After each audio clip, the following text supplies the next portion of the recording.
Hello, this is Angela. Thank you to all my subscribers. This is my sustainability journey, week number 4.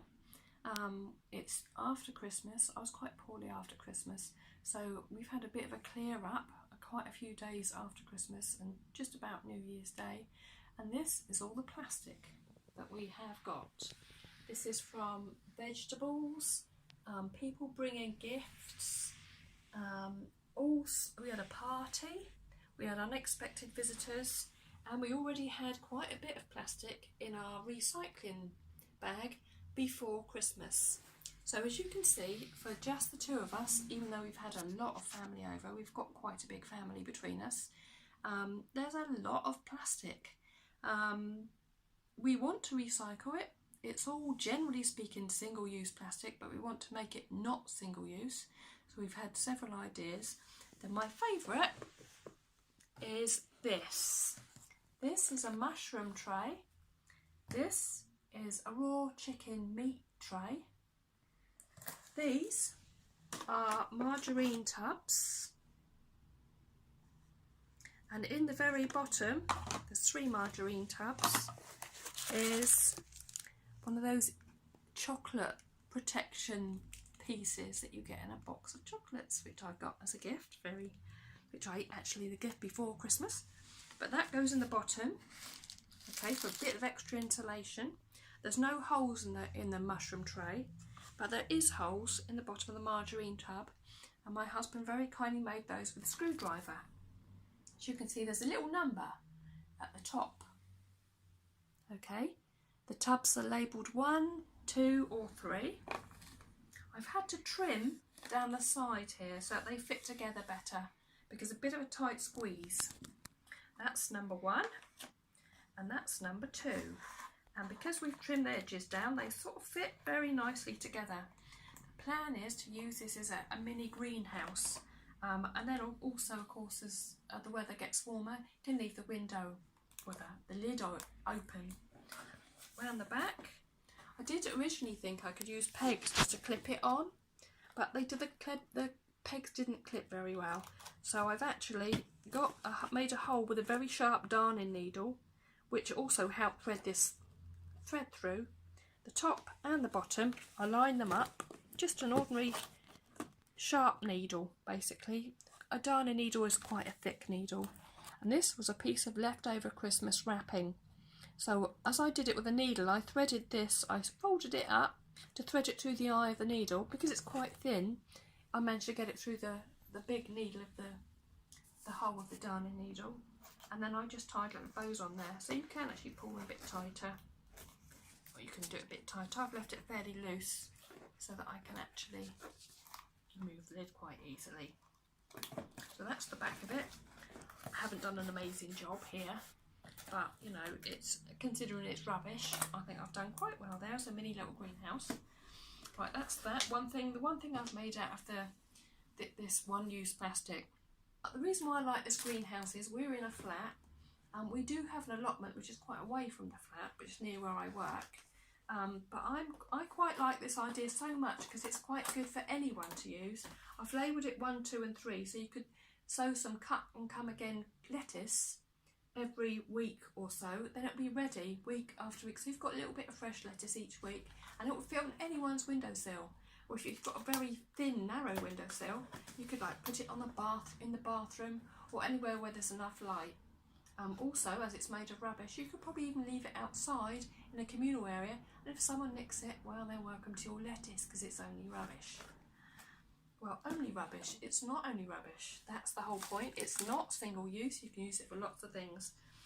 And there is a scheme at the moment called ecobricks, and I'm hoping to use all these apples and carrot bags that I mean, as you can see, I've tried to buy British and local as well. I'm going to squeeze those all in to some fizzy drinks bottles that someone else was throwing away. I don't usually like big bottles of fizzy drinks. I like the cans best, which of course also recyclable. Aluminium cans you can recycle forever. They're very easy to recycle. Plastic bottles like this, not so much. So I'm going to stuff all these in. When this is dry, it's 95% dry, but I want to make sure it's 100% dry. All these are clean. I've actually washed them if they've been dirty as well. So once this is 100% dry, I'm going to stuff them all inside, and I'm going to collect 16 of them. So you can imagine it's going to be about that square, and I'm going to hopefully make either, well, probably several things, a little table for up the allotment, or it could be a bird table, or I could make it into a seat or a multi-function with all three up the allotment. It will actually take a surprising long time just to fill one of these up with all this single-use plastic. Well, this is the eco bottle. We've all that plastic that was in a pile on the floor, we've managed to cut up and push into this bottle. It was a lot more effort than we thought it was going to be, but it did. While we were doing it, we did chat about how much plastic we use and how we don't want to buy any more plastic because of the effort of cutting up all the margarine tubs with the scissors. We've decided we're going to go fat-free just because of the margarine tubs. It has to be a certain weight. A 2 litre bottle needs to be about 650, 660 mil, something like that. And this probably weighs about 400, 350, something like that. So we've got a long way to go still. And as you can see, it's quite tightly packed. So we need to push it in even more. To be fair, the little bits of plastic carrier bag and stuff are quite easy to shove in, but the bits of margarine tub, make your fingers sore. So we're going to try hard not to buy plastic, so it's made us think about that. The journey of actually making ecobrick is probably as good as actually making it. What I want to do is have 12 of these, then maybe make a seat or a little table. That's my plan at the moment, but I'll let you know how I get on. There's a few more things I've got to say about the recycling. These are labels for next year, made out of this year's Christmas cards. I've just cut the fronts off. If I have a lot of presents to give, then I'll cut them in 4. Make them last a few years maybe. I think Christmas cards are going out. This is a present I gave for my husband. It's actually pine tar soap, okay, and it smells like pine. The reason why I got it was it's supposed to take the smell away of being human when you actually go on nature walks and things, so the animals don't smell humans and run away. So it's hopefully, because he likes taking photographs, it will give him the advantage of keeping his human smell down. It does definitely smell like coal tar. It comes in a lovely hessian sack. If you were camping, you could put it in the sack and the soap could dry out naturally if you hung it on a tree. It's made by Dr. Ancient. It's free from all sorts of things, 100% natural, 100% vegan, suitable for all the family, all ages. It does say you can wash your hair with it. And my husband does actually wash his hair with it, and he's got a little bit of dry skin, but he seems to be managing all right with it. It's not the same as ordinary shampoo, but give it a try, see what you think. It's quite expensive, it's about £8.50, but for all its advantages, it's actually definitely worth a try. For a bar of soap? Yes, for a bar of soap. But it was packaged nicely, and I thought for the few times that we do go out, it would probably last us a year if you just used it every time we went out. So that's that nice little present. This is another present. These are beeswax wrappers.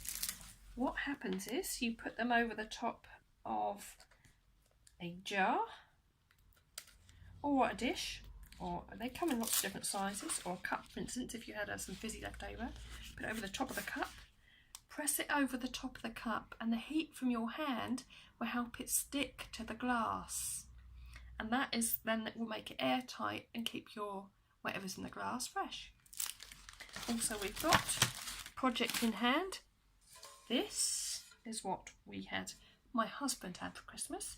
We're going to try and think of a way to recycle it because it's got a lot of aluminium in it. Steel, beg your pardon.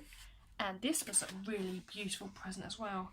Very nice wood, nice and thickly made, specifically for blue tits. And there's a lot of them in this country. Lots of information about blue tits from a company called Chapel Wood. I got that as a Christmas gift, and it's so nice. I think I might actually lend it to my mother-in-law so she can look at the birds in her garden with it, rather than put it up the allotment where it might get nicked, because it's so nice.